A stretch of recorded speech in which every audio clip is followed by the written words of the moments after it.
एका बाजूला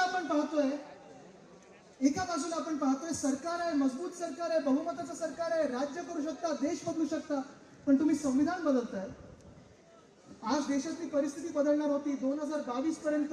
काय होतं ते 2022 तक हर घर नल जल क्या क्या था, गेलं कुठे?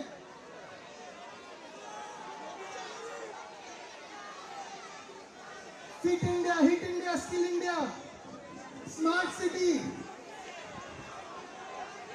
2022 पर्यंत प्रत्येकाला घर मिळणार होतं, मिळाले कोणाला?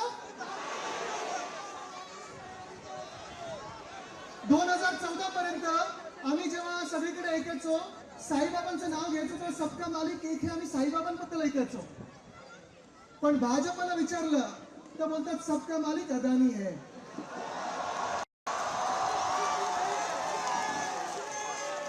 आणि परत तुम्हाला ह्याच सोनम वांगचुकवर आणतो मी, कारण सोनम वांगचुकना जी अटक झाली होती, जी NIA ने अटक केली होती, ती कशासाठी केली होती? कारण लडाख मध्ये सोनम वांगचुक बसले होते ह्या उपोषणाच्या आधी, आणि लडाख मध्ये ते सांगत होते आम्हाला पूर्ण राज्य बनवून द्या, जे तुम्ही वचन दिलं होतं, स्टेटहूड दिलं होतं, स्टेटहूडचं प्रॉमिस होतं ते पूर्ण करा।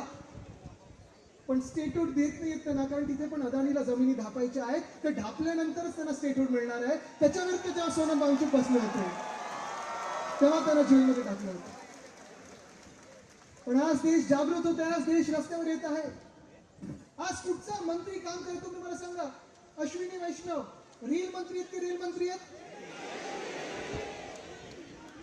जयशंकर फॉरेन अफेअर्स सांभाळायचे, पासपोर्टचे रँकिंग काय झालं आपलं? निर्मला सीतारामन फाइनेंस मिनिस्टर है।